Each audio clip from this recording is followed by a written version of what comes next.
I'm Ellen Paquette, and I am the historian of the Struthers Library Theater.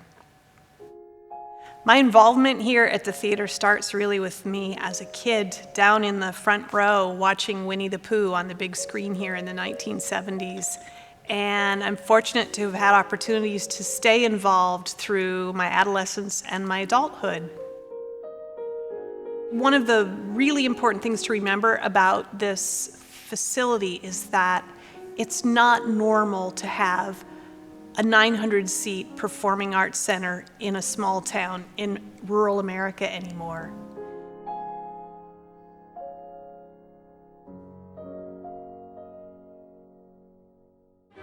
Thomas Struthers, an industrialist, attorney, state legislator, and really visionary, offered the gift of a building to house the public library to the community of Warren. If the city would donate a lot that would house the theater, he would pay for its construction. And in 1883, this facility opened. Everything around the library space on the second floor of the front of the building was here to provide income to keep the library afloat. And the library remained until 1916, when a dedicated library building was built a few blocks over on Market Street.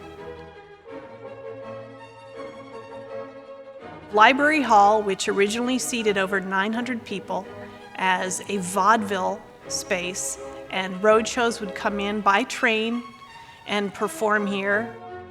Harry Houdini was here in the 1920s doing his magic. John Philip Sousa, Cecil B. DeMille, the famous filmmaker, Duke Ellington, the jazz legend. And this was a hot vaudeville house.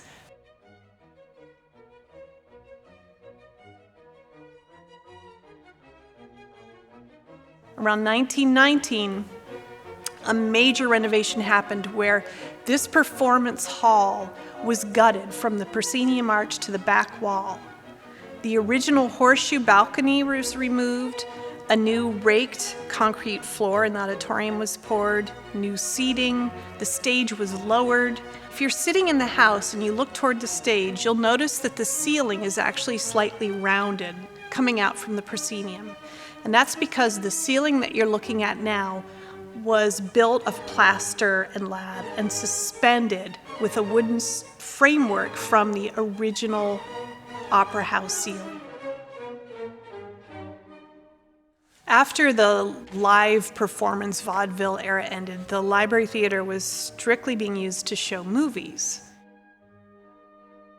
By September 1980, the last film was shown. By then, we had a multiplex at our new mall in North Warren.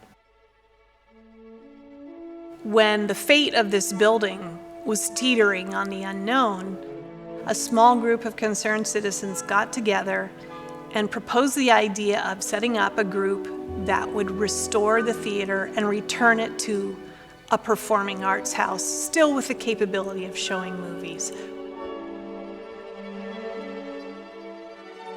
In October of 1983, the 100th birthday of the Struthers Library Theater, a grand reopening was held with a performance on the stage, various acts put together in a really celebratory evening.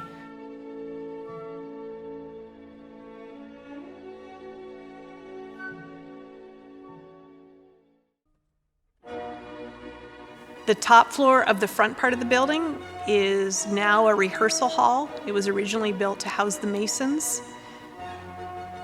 The floor down from that, the original library, the library room, is now the Meade family library room, thanks to a generous family who've taken it on as a project to help assist with additional restoration, enhancement of that room. Down to the ground floor, the corner space on 3rd Avenue and Liberty Street is Sally's Encore. It's a bar space with a historic bar, has been beautifully restored. Our other 3rd Avenue storefront space has, for quite a few years, been the Friends Room. It's a multi-use meeting space.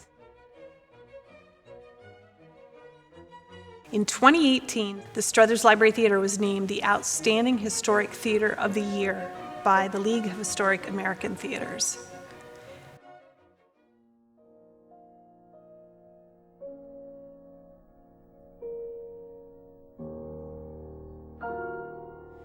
Thomas Struthers Gift is now serving its 7th generation of theater goers. And thanks to the generosity of our members and community who have stepped forward every time this theater needed a lift, we're here for generations more.